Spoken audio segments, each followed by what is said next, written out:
2, how do you keep neutral coloured furniture looking clean and fresh? I think that's one for you.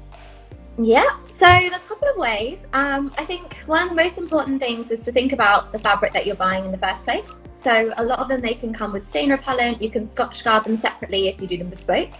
And that way, hopefully whatever you put on them should just come off.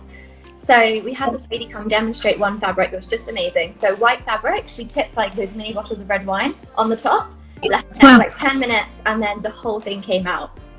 So they have some really good protectors now. So I think if you're prone to spilling things and you're going to go for a white fabric, I would look for one that's got some kind of protection. So it's probably easier to prevent the error and try to fix it after.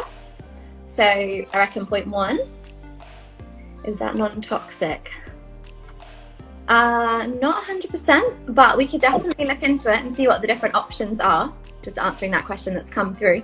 So the one that I saw probably wasn't, because I don't think that's their area, but there's some really good options now for non-toxic of everything, so you can get all different paints, fabrics, so I'm sure someone's come up with a stain guard that is too. And then in terms of getting things out, so you're welcome, sorry, answering the question. You can try cleaning it, obviously, plenty of great high street products, but otherwise there are actually specialists that will come out and they will try and get stains out of your fabrics and out of your rugs.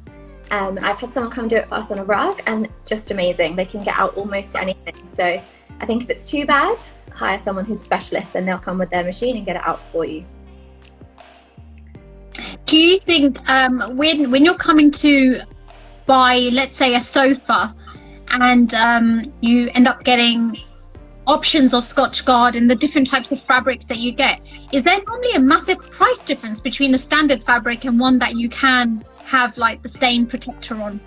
No, not hugely. So the thing to watch out for is if you feel the fabric, because some of them, they don't respond that well to it. So if ever you're buying it off the shelf and they say, we can protect this for you, ask if you can feel it, because sometimes with softer fabrics like velvets and things like that, once they protect it, it goes quite rough. Almost like if you imagine using your those stain pens on a jumper, it then goes a weird texture. So just feel it, but there shouldn't be a huge cost difference. So we can do it and send it away, and I think it's like another £5 a metre or something. So it's not okay cost when you think you're paying for a sofa and it's going to protect it for longer. Wow, there's so much out there, and it's true, there's a lot of brands out there who are a lot more health and environment conscious. So I was just researching eco paints because I had a question last week about eco paints. So there is so much out there now. Yeah, there's an amazing company. I think they're based in Battersea somewhere. I'll find you the name. But he made it with his wife because they were trying to find a paint for his little daughter's room, and they hadn't realised how bad the fumes can be for children, and they started looking into it. So then they set up their own paint company. Oh wow, that's a really lovely hire. I'll find it for you because it's a nice story, and they're a London-based company.